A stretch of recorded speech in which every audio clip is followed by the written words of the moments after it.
Think about it. Why wouldn't somebody like someone? Why wouldn't somebody like you? Pretend that you've spent the last year in all of your friend groups, every single new person that you've ever met, all of your coworkers, everybody that you come in contact with. You're always just kind of like negative, whining, taking energy from other people. And now you're like, well, I realize that people don't like me. Well, what can you do now? You can snap your fingers and realize and be like, oh, I've been pretty negative this last year, and now I can be more positive. And it can be tempting to think that if you just like make the shift and realize like, oh, I just need to switch my behavior and now people will like me. It can be tempting to think that now everything will just be reversed and people will start liking you. But the thing that people don't remember is that people remember.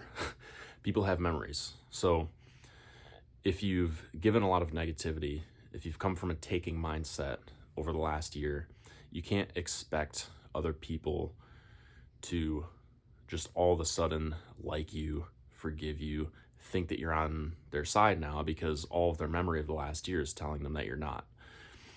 So you can't expect things to change right away when you start being a good person. When you start being more of a giver and not really expecting much in return. Because that's really what a person that is liked, that's the quality that they have, right? Think about any person that you really, really, really, really like the kind of person who you would step in front of a bullet for. It's likely that that person is a giver. Whenever they show up, you don't feel like you feel like you can relax around them. You feel like they've always got everything handled. You feel like they're the ones that are going to tell you happy birthday. They're going to send you a card. They're always like giving something. They're always giving you good vibes, and they don't really expect much in return.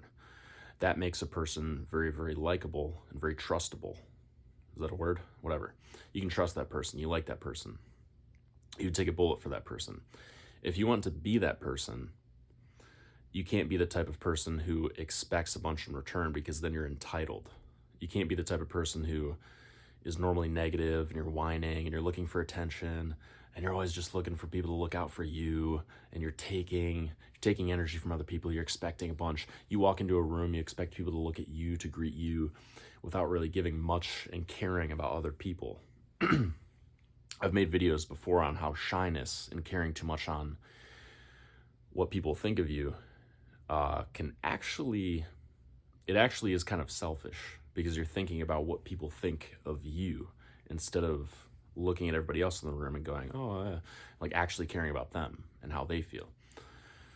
So if you want to be liked, you have to do two things. You have to shift from caring about what other people think of you and trying to get attention and trying to get things and approval or whatever from other people. And you have to shift to giving people an experience, but without the expectation of return. That's the second thing to remember. Because if you want to be a giver, you have to be able to give and then go home at the end of the day and be fine if you didn't get anything back from that. But the universe kind of works in mysterious ways. It does come back to you eventually. So the third thing is remember that it's not going to happen right away, especially if you spent the last year not being a giver. If you start being a likable person, a giver, people aren't going to shift. They're not going to be convinced right away. Don't try to convince anybody. Just make the shift and be patient.